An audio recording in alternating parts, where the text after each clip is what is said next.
Soy Roland Depew y estamos en Nuevo Testamento. Otra vez esta mañana en el Nuevo Testamento. Y estamos viendo el libro de Hechos hoy día. Creo que todos están conmigo. Aleluya. Hemos visto el otro día un poco el libro de Hechos, pero antes de continuar tenemos que orar y pedir la bendición del Padre. Padre, te agradecemos en este día por tu palabra. Te agradezco por tu promesa y te agradezco por todo lo que nos ofreces y nos das. Señor, yo oro para que nos des entendimiento de tu palabra completamente, para que te podamos seguir y te podamos obedecer en todo lo que hacemos. Señor, te pedimos tu dirección. Fortalece a cada estudiante mientras estudia. Oro para que lo guíes y abras la palabra y me las reveles, Señor. Te agradezco en el nombre de Jesús. Amén. Amén. Hemos discutido el hecho de que Lucas es el autor del libro de Hechos y, y él continúa de donde dejó en el libro de Lucas, en el Evangelio de Lucas. En estos primeros versos, él repite las mismas cosas y nos dice un poco más. Hemos hablado un poco de esto en el hecho de que él dice nosotros y se incluye, que él estaba viajando con Pablo y con los otros en muchas partes, especialmente la parte final del libro. Hablemos ahora acerca de Lucas. No vamos a hablar de él personalmente, vamos a hablar acerca de por qué él escribió este libro, qué lo motivó a él para escribir este libro. Hay varias teorías e ideas. Quiero darte unos pensamientos aquí. Una motivación para que Lucas escriba esto es la historia de la situación, escribir una visión histórica. Él usa grandes fuentes, testigos, algunos testigos presenciales, y probablemente él hace entrevistas y les pregunta de aquellos que vieron y oyeron esto. Nos da las actividades mientras la iglesia continúa a crecer en el libro de los Hechos y se disemina. Todo esto nos cuenta Lucas. Entonces, una de sus motivaciones, él quería darnos un trasfondo histórico. Y esa otra motivación que Lucas ha escrito este libro está en el libro de Hechos. Él quería que los aspectos doctrinales quedaran bien sentados correctamente. Era importante para la iglesia primitiva que toda la parte doctrinal quede bien establecida. Entonces él empieza a describir gran actividad mientras el Espíritu Santo se manifiesta y cómo el Espíritu Santo se mueve en sus vidas y todos los nombres alternativos que ha sido dado al Espíritu Santo. Y Lucas escribe acerca de la parte doctrinal y las implicaciones del Espíritu Santo haciendo estos cambios en la iglesia. Ahora, de cómo la iglesia se ve, él registra el cambio doctrinal de ser judío a convertirse en cristiano. Y todos estos argumentos y discusiones que él hace en esta área. ¿Qué era lo que era ser totalmente judío y convertirse totalmente en cristiano? Y cómo uno hace el cambio. Entonces hay temas doctrinales y cuestiones que Lucas registra. Otra motivación para escribir el libro de Hechos es el sentido apologético. Y uso este término apologética de la manera que se lo usa en terminología religiosa. Es el estudio.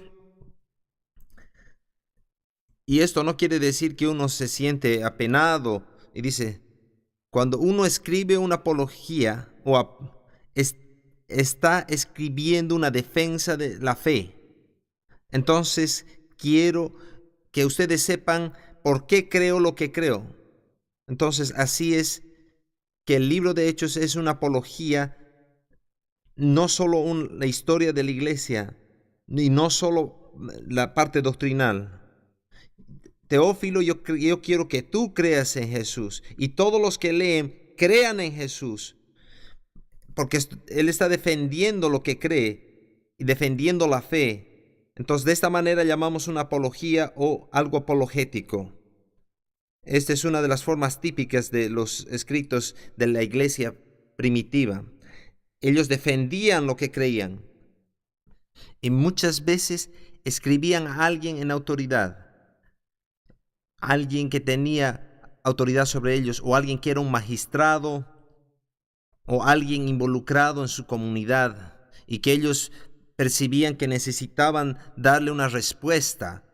Entonces él corrige todos estos rumores extraños y quita todas las cosas extrañas y trata de explicar en el libro de Hechos los problemas que no eran simplemente contra Roma. Una de las cosas que Lucas hace nos dice que los cristianos no tienen un problema con la autoridad romana. Nuestro problema, y él lo registra una y otra vez, son los judíos que están enojados con nosotros, están celosos, y trata de separar estos dos términos, cristianos de los judíos. Entonces, así escribe de una forma apologética, y le escribe a Teófilo: no tenemos problema con la autoridad romana, sino con cómo los judíos nos están tratando. Y si te acuerdas de haber leído el libro de Hechos, y ya estamos llegando a las semanas finales, así que debes ponerte al día con tus lecturas del libro de los Hechos. Tienes que empezar ahora. Ahora, en el libro de los Hechos, te puedes dar cuenta, Pablo va a la nueva ciudad y predica a los judíos primeros. Y Pablo dice eso en Romanos: yo siempre predico a los romanos primeros y luego a los griegos y a los otros. Entonces, ¿qué pasa siempre? Siempre se levantan protestas. Entonces Lucas nos muestra que el problema no es tanto con los romanos, para los cristianos, sino con los judíos. Entonces, otra de las cosas que necesitamos entender es el trasfondo de los romanos. Veían a los cristianos como una nueva religión. Ellos los veían como otra secta de los judíos, como ser los fariseos, saduceos y los otros. Los cristianos estaban metidos bajo ese mismo conjunto. Entonces ellos no los reconocen así. Entonces Lucas y su motivación, él quiere ayudar a ver al cristianismo como algo separado de la fe judía. Porque al principio no era esa la visión que la gente tenía. Aquí tenemos un grupo de judíos que creen en Jesús y le están siguiendo a él, pero siguen siendo judíos. Entonces lo que reconocemos y lo que vemos en el libro de los Hechos es que la iglesia primitiva estaba tratando de separarse de la fe judía. Era su pregunta: ¿o nos separamos de las ceremonias del tabernáculo, de los rituales, de todas estas cosas con las cuales hemos creído y hemos crecido? Sus familias estaban ahí en medio de la gente judía y era gente buena. Ahora, nosotros creemos en Jesús y que Él cumplió la ley. Ahora, ¿qué hacemos? ¿Todavía vamos al templo? ¿O oramos a Jesús? Entonces ustedes ven todas las cuestionantes que ellos tenían. Esto era parte del Nuevo Testamento, y también por esta razón se escribe el libro de los Hebreos para responder estas preguntas específicas de los judíos. ¿Mantenemos nuestra manera judía de creer? ¿Creemos en Jesús también? Y esa es la pregunta de los judíos mesiánicos.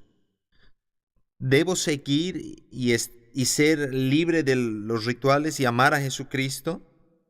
Jesús dijo, yo no he venido a abolir la ley, sino a cumplirla. Entonces, Él no la destruyó. Entonces, ¿qué hacemos con ella? Y hay un equilibrio entre estas dos. Es difícil. Entonces, Lucas probablemente escribe con ese objetivo en la mente. Algunos han llamado el libro de los Hechos el libro central del Nuevo Testamento, porque él nos da un puente entre los evangelios y las epístolas. Todas las epístolas que han sido escritas a la iglesia, a los individuos. En el libro de los Hechos provee una continuación. Lucas continúa narrando la historia. Él continúa el evangelio en la vida y en el ministerio, que continúa y lo escribe de manera similar. La historia de Jesús y cómo ésta continúa con los discípulos en la iglesia primitiva. El libro de los Hechos también continúa y cumple la profecía del Señor, que va a crecer ese liderazgo. Y el libro de los Hechos da mucho trasfondo de las explicaciones doctrinales que se necesitan en las epístolas. Cuando Pablo escribe a la iglesia, si nosotros no conocemos la historia del libro de los Hechos y de sus escritos, Pablo está explicando basado en algo que ya pasó. Si no tenemos el libro de los Hechos, no vamos a entender toda la explicación.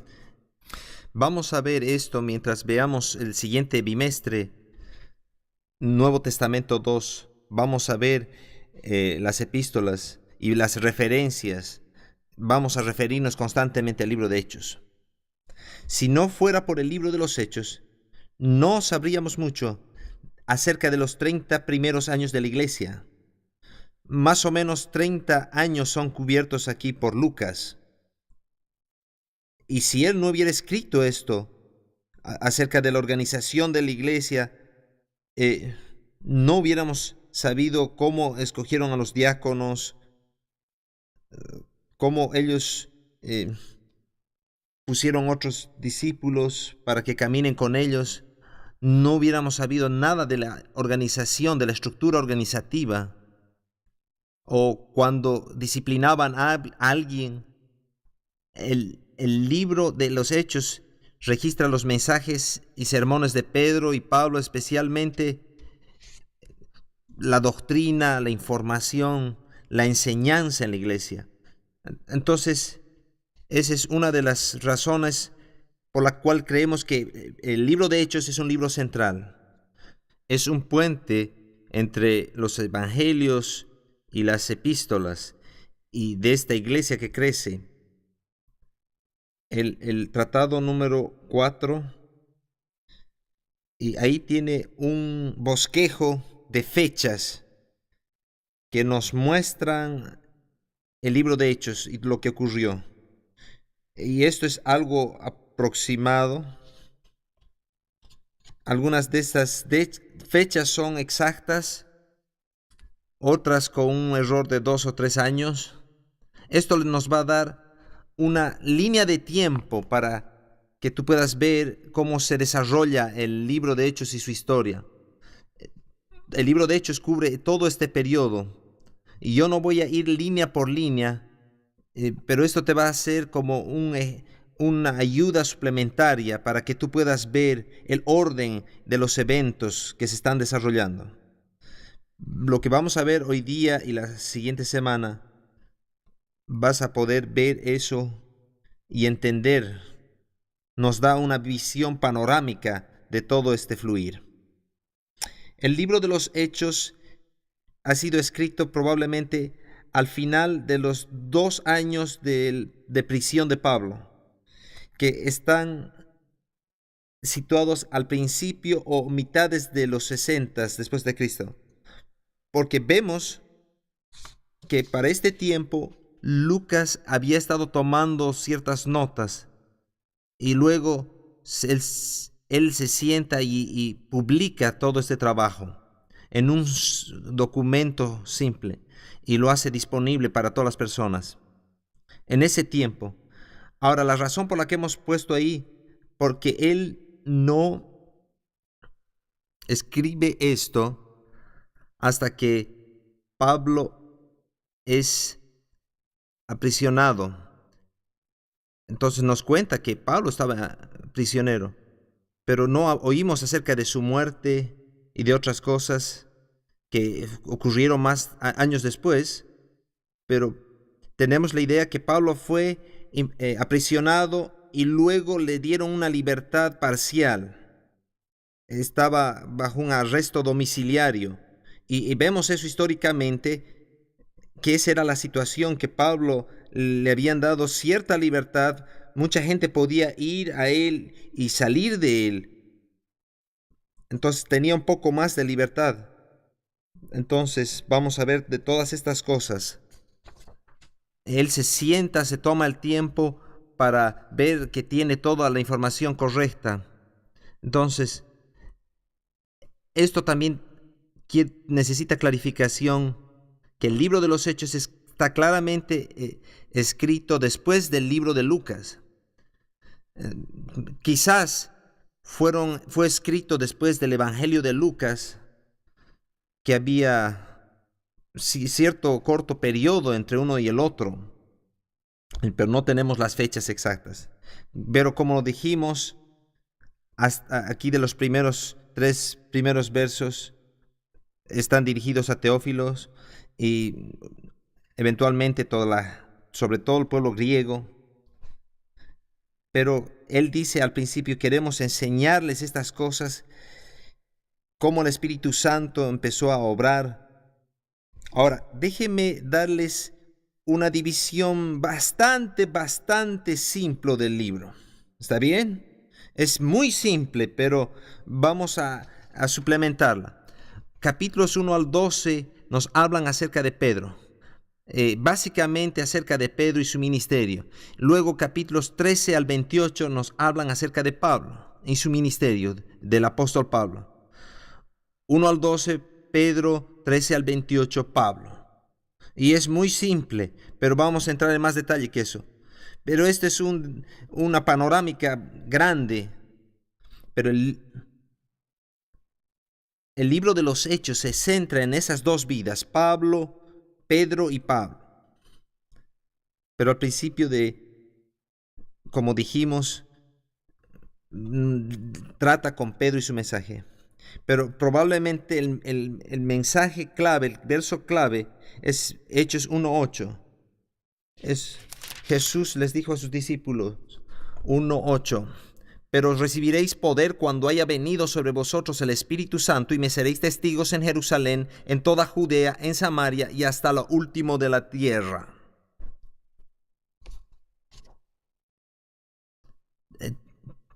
Capítulos 1 al 8. Empezando por el capítulo 8, verso 3, ellos se quedan estancados en Jerusalén, porque Jesús les dijo: van a llevar el evangelio en Jerusalén, en toda Judea, en Samaria, etc. Pero los primeros 7 capítulos lidia con Jerusalén. Capítulos 4 hasta el 11 y 18, el avivamiento se expande hasta Judea y Samaria. Y un poco más allá, Felipe va más allá y inicia un avivamiento en Samaria, y otros van a ministrar alrededor de toda el área, y hay otras historias. Entonces, el capítulo 1, verso 8, nos da el comienzo en Jerusalén y en Judea, y luego en Samaria. Y capítulo 11, verso 19, hasta el final del libro, trata con el resto del mundo, hasta lo último de la tierra. Pablo empieza a diseminar el evangelio en otros lugares también. Lucas nos muestra que esto es todo lo que el Espíritu Santo está haciendo desde el principio. Es lo que Dios ha hecho a través del Espíritu Santo. Vamos a comenzar en el verso 4 del capítulo 1 y vamos a ver y hablar acerca de algunos aspectos específicos que vamos a tratar aquí mientras Lucas abre la historia en el verso 4. 1:4, Hechos 1:4. Y estando juntos, les mandó que no se fueran de Jerusalén, sino que esperasen la promesa del Padre, la cual les dijo: oísteis de mí. Porque Juan ciertamente bautizó con agua, mas vosotros seréis bautizados con el Espíritu Santo dentro de no muchos días. Entonces, la primera cosa que Jesús dice a sus discípulos es que vayan y esperen en Jerusalén. Estén ahí por un tiempo. Ustedes necesitan esperar para que el poder del Espíritu Santo venga. Hemos hablado de esto antes. Y Él les dice, van a ser bautizados en el Espíritu Santo dentro de muchos días. Verso 6. Entonces los que se habían reunido le preguntaron diciendo: Señor, ¿restaurarás el reino a Israel en este tiempo? ¿Es ahora el tiempo? Esta es la pregunta que tenían en todo el ministerio, en todo el caminar con el Señor. ¿Y qué vamos a hacer cuando te sientes en el trono? Están viendo cómo vamos a usar esta autoridad. ¿Qué va a pasar ahora? ¿No supones que después de haber sido crucificado y haber sido enterrado y levantado, y Él les ha probado que el poder a los romanos, ellos estaban felices de poder demostrar este poder? Este es el tiempo correcto, Señor, para tomar control. Tú puedes mantener y manifestar tu autoridad ahora, más que nunca. Entonces ellos están viendo el reino de Dios para ser establecido. Y dice en este pasaje: Señor, ¿restaurarás el reino a Israel en este tiempo? Están viendo, están esperando por eso, el reino ser demostrado. Y la palabra que Lucas usa aquí es literalmente realeza. Es tiempo de que te conviertas en rey. Es tiempo que tú manifiestes tu reino y todas estas cosas que tú tienes. Pero veamos el verso 7. Jesús les responde y les dice: no os toca a vosotros saber los tiempos o las sazones que el Padre puso en su sola potestad. No es el tiempo para que ustedes sepan. Ahora, podemos retroceder al ejemplo de Daniel en el Antiguo Testamento. Dios le muestra a Daniel la visión del fin del mundo y le dice: sella este libro, porque ahora no es tiempo. Va a venir el tiempo que van a entender esto, pero mientras tanto, sella el libro. No debes saber. Y Jesús está diciendo algo similar aquí a sus discípulos. No os toca a vosotros saber los tiempos o las sazones que el Padre puso en su sola potestad. O sea, ustedes no van a saber. Y la palabra que usa es ginosco. Habla acerca de conocer exactamente, con completo entendimiento. Y Él les dice: no van a saber todas las cosas ni las sazones que el Padre ha puesto en su propia autoridad. Entonces, el reino de Dios y su autoridad es diferente. Y el tema aquí, y lo que Jesús está diciendo en su autoridad, la autoridad del Padre, es su poder, es su reino. Y usa esta palabra para tocar y asegurarnos que entendemos la diferencia y la distinción que Jesús hace. No es tiempo para que ustedes entiendan. Está solo bajo la autoridad de Dios. Y usa la palabra exousia cuando dice en su propia autoridad. Y esa palabra es traducida en otras veces potestad. Entonces, Él puso en eso el Padre en su propia autoridad. En el verso 8 dice: pero recibiréis poder cuando haya venido sobre vosotros el Espíritu Santo y me seréis testigos en Jerusalén, en toda Judea, en Samaria y hasta lo último de la tierra. Lo que le está diciendo aquí es la palabra que estamos más familiarizados en el verso 8 es la palabra dunamis. Dunamis, de la cual derivamos la palabra dinamita. Eventualmente nos está hablando acerca de un poder explosivo, creativo, milagroso. Él dice, van a recibir autoridad y van a recibir en diferente manera poder que va a venir sobre ustedes. Ustedes están esperando un reino y una autoridad en esta tierra. Están esperando por un rey con autoridad, alguien que se va a sentar en el trono y va a tomar todas las decisiones y va a establecer su autoridad. Y va a decirles, vayan ustedes acá, ustedes a este otro lado. Pero el reino está viniendo a ustedes. Es algo grande que está viniendo, una autoridad, un poder que va a estar a través del Espíritu Santo. Van a recibir dunamis, el poder.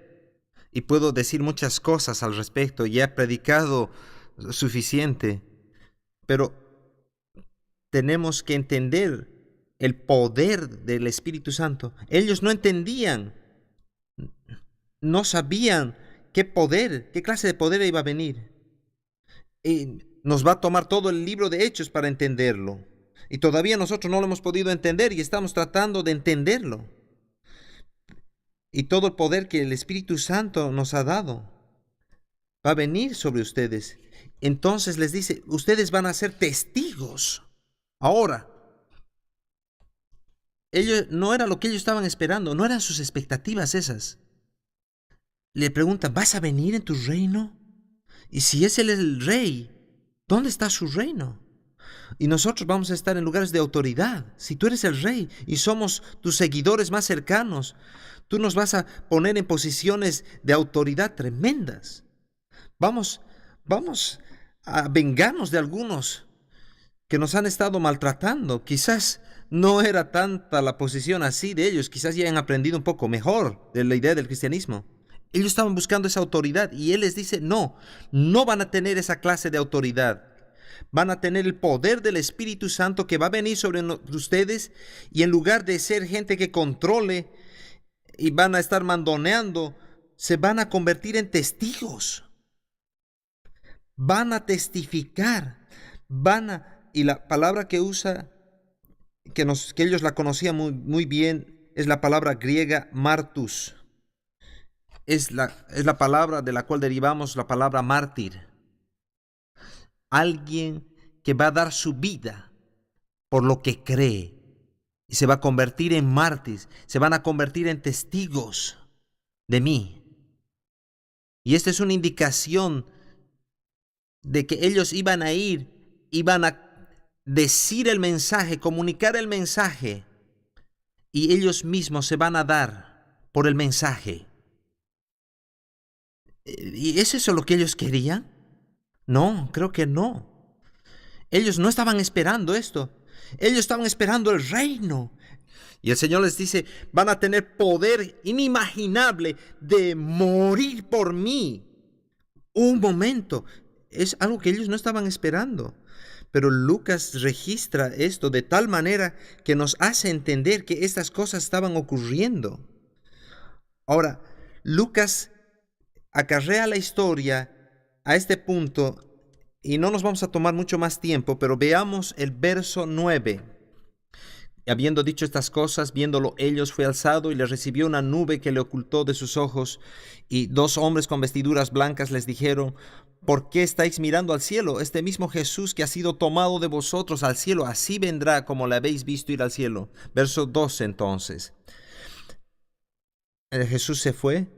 Entonces volvieron a Jerusalén desde el monte que se llama del Olivar, el cual está cerca de Jerusalén, camino de un día de reposo, y entrados subieron al aposento alto donde moraban Pedro y Jacobo, Juan, Andrés, Felipe, Tomás, Bartolomé, Simón el celote y Judas, hermano de Jacobo.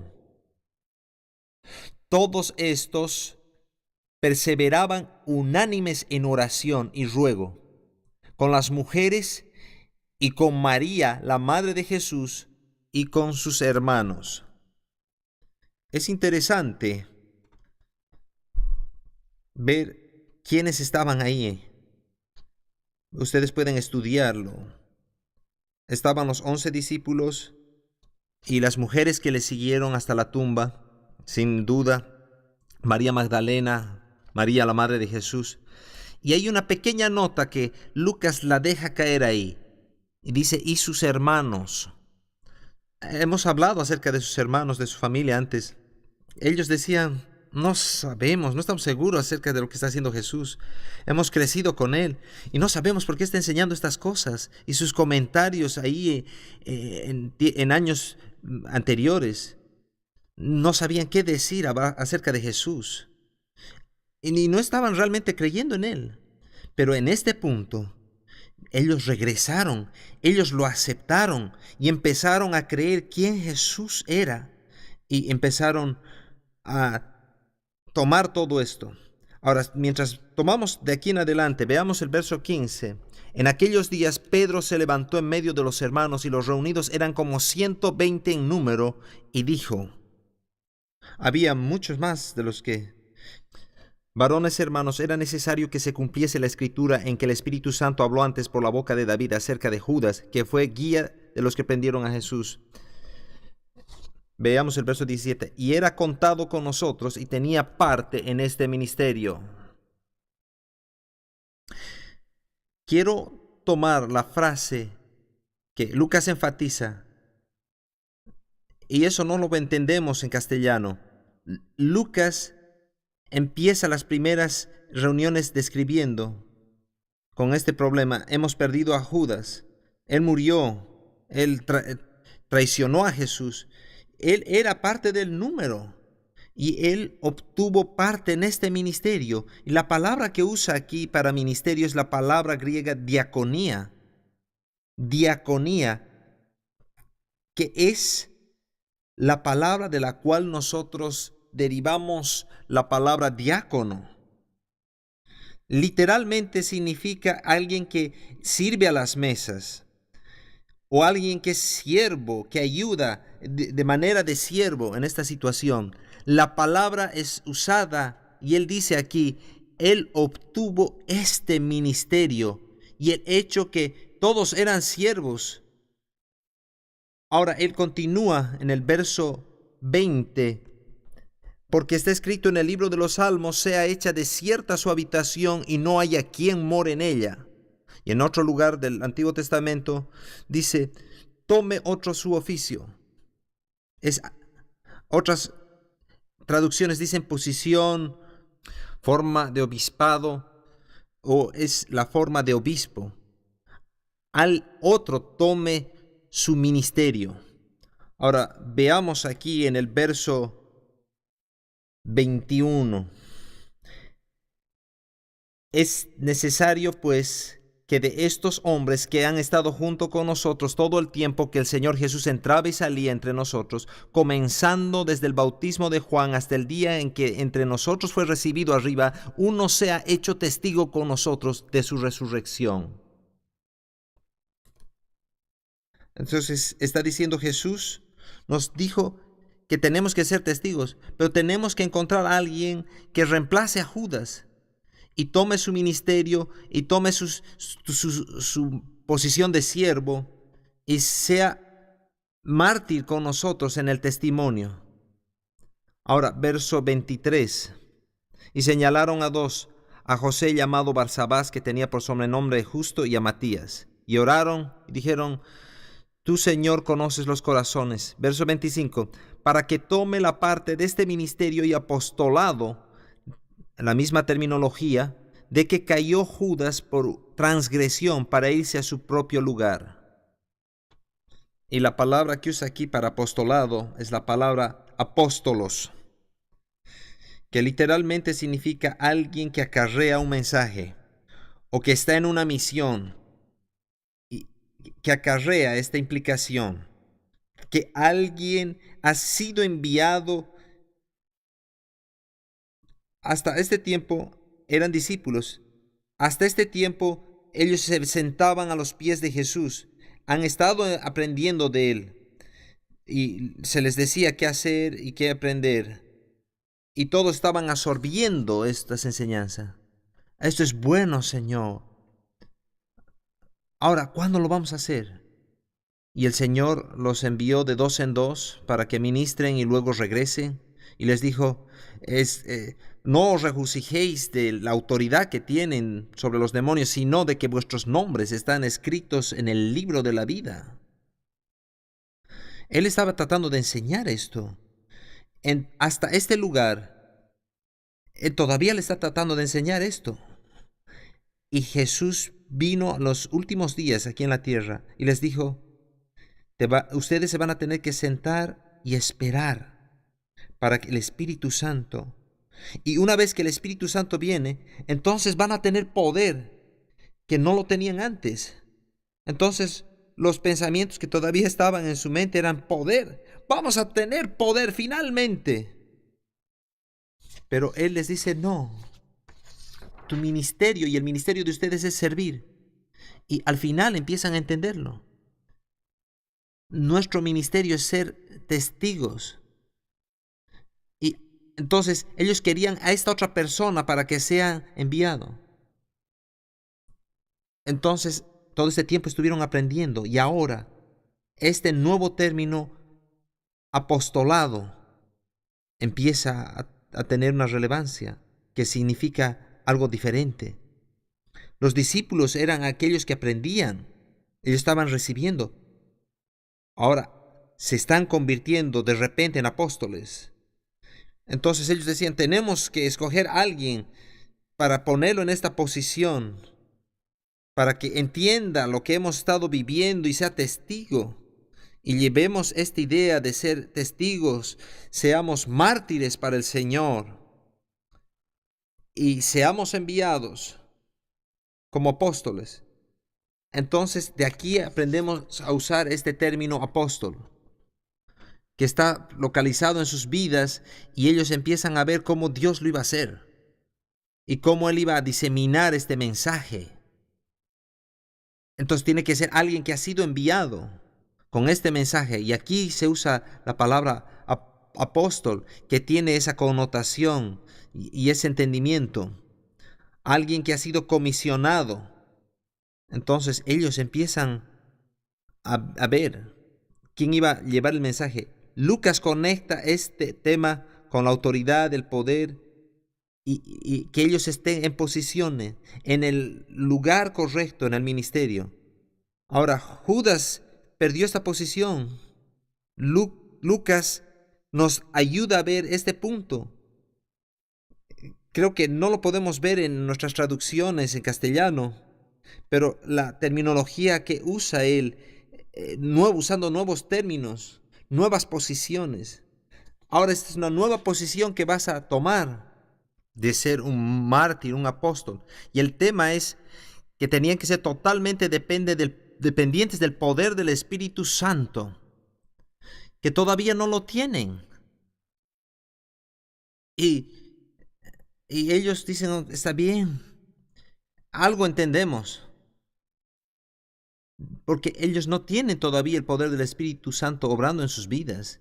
No habían visto esto, no había sucedido esto. Lucas está escribiendo por una perspectiva distante, mirando hacia atrás, lo que Jesús estaba tratando de enseñarles y hacerles entender. Por eso hemos pasado este tiempo. Ahora el libro de Hechos nos muestra más y de mejor manera de lo que nos podemos imaginar. Lucas nos está diciendo, no se trata de tener un gran poder, es poder usar el poder de Jesús para hacer lo que Él nos dijo que hagamos. Y este es el mensaje que hasta ahora nos hace falta entender. No se trata de entrar en autoridad,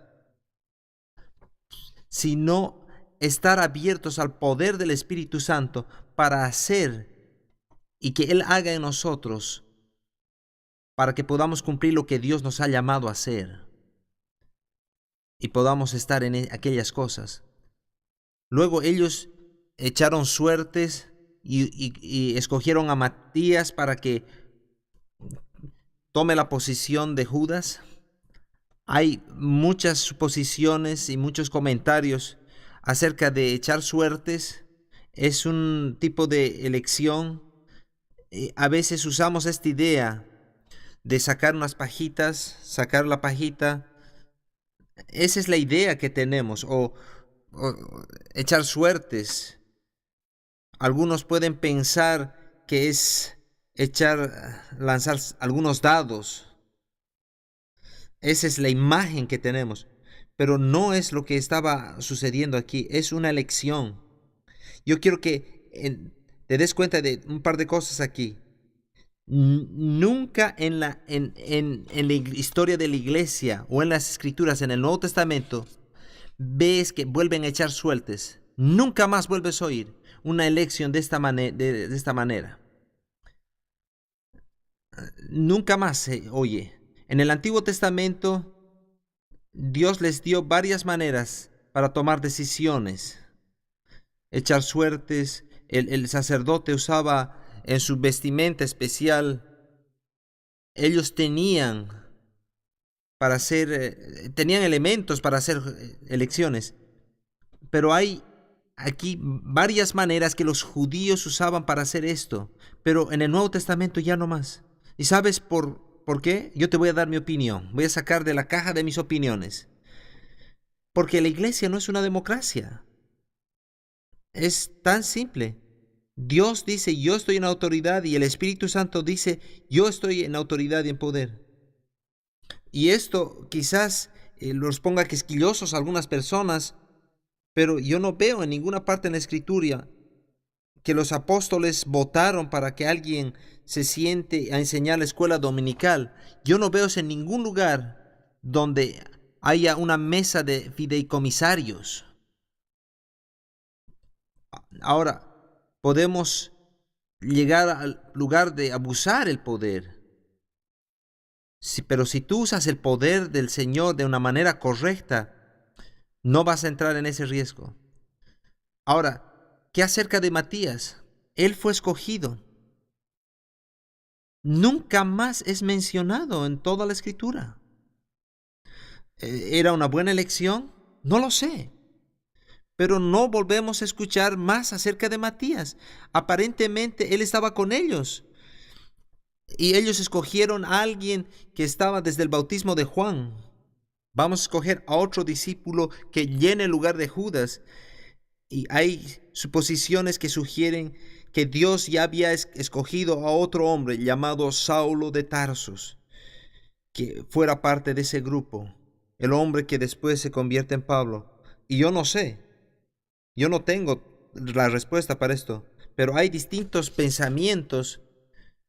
Pero lo que quiero que tú veas, que esta sugerencia que vamos a votar para cada cosa está descartada aquí, porque esta es la última vez que vemos esto. Si esto es democracia, estamos aquí en Norteamérica y somos norteamericanos o somos cristianos. Tenemos que lidiar con esto, separando esto. A veces vamos a países extranjeros para americanizarlos en lugar de cristianizarlos. Estoy todavía en mi opinión, en la caja de mis opiniones. Aquí estoy con mis propias opiniones. Pero los temas aquí, para hablar claramente, la autoridad y el poder que realmente necesita, y va a venir a través del poder del Espíritu Santo. ¿Y qué pasa en el siguiente capítulo? Ahí viene. ¿Estamos listos para despegar esto? Capítulo 2. Cuando llegó el día de Pentecostés, estaban todos unánimes juntos, y de repente vino del cielo un estruendo como de un viento recio que soplaba, el cual llenó toda la casa donde estaban sentados, y se les aparecieron lenguas repartidas como de fuego, asentándose sobre cada uno de ellos, y fueron todos llenos del Espíritu Santo, y comenzaron a hablar en otras lenguas, según el Espíritu les daba que hablasen. Esta manifestación del poder del Espíritu Santo va a través de todo el libro de Hechos. Este capítulo es el principio de este proceso, y Lucas nos lleva a diferentes esfuerzos para mostrarnos que Dios preparó para que venga el Espíritu Santo. Aquí en el capítulo 1, del 1 al 8, en el capítulo 1, y luego venimos al capítulo 2. En medio de ellos está todo el asunto de la elección de Matías. Y yo me tomé todo ese tiempo, al principio del capítulo 2, que es más emocionante que esto de los obispos. Lucas registra: tenemos que organizarnos, hacer el plan, tenemos que entender el poder de Dios y lo que va a hacer a través del Espíritu Santo, y no a través de estos métodos mundanos. Veamos esto. Verso 5. Moraban entonces en Jerusalén judíos, varones piadosos de todas las naciones bajo el cielo. Y hecho este estruendo, se juntó la multitud y estaban confusos, porque cada uno les oía hablar en su propia lengua. Y estaban atónitos y maravillados, diciendo: mirad, ¿no son galileos todos estos que hablan? ¿Cómo pues les oímos nosotros hablar cada uno en nuestra lengua en la que hemos nacido?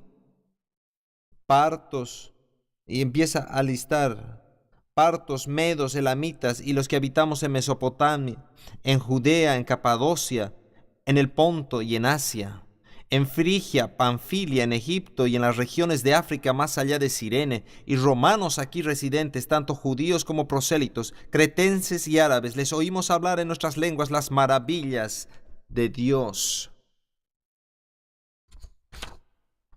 ¿Estos no son galileos, dicen?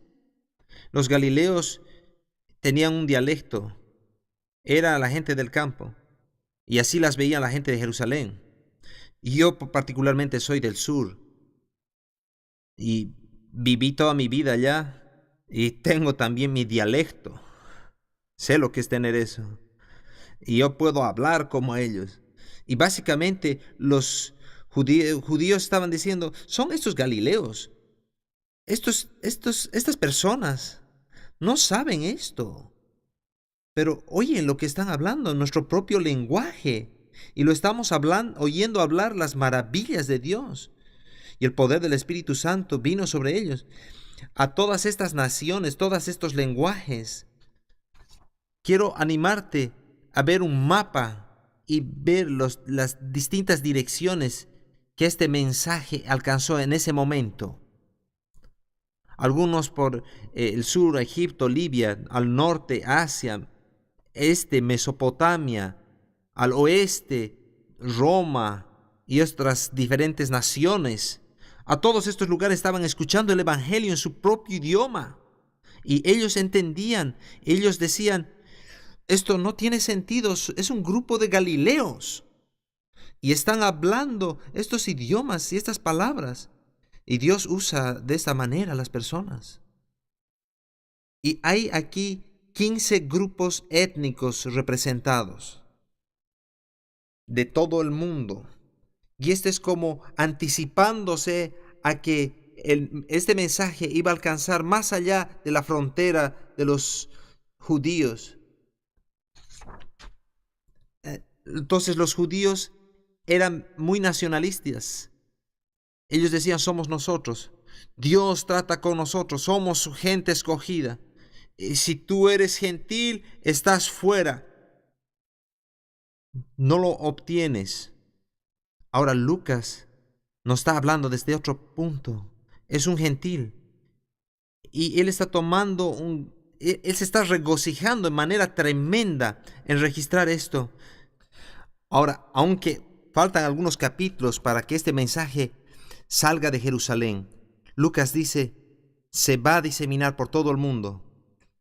Y miren toda esta gente que escuchó el mensaje. Ellos se fueron a casa. Ellos vinieron a Jerusalén para una fiesta, para la fiesta de Pentecostés, y se fueron y escucharon el mensaje. Y el mensaje se empezó a difundir antes que los apóstoles lleguen ahí. Entonces ellos dijeron, hemos escuchado, pero no entendemos, enséñanos. Entonces Dios estaba diseminando el mensaje. Cuando regresemos del mensaje, vamos a hablar acerca de todo lo que escucharon. Vamos a hablar de esto más tarde.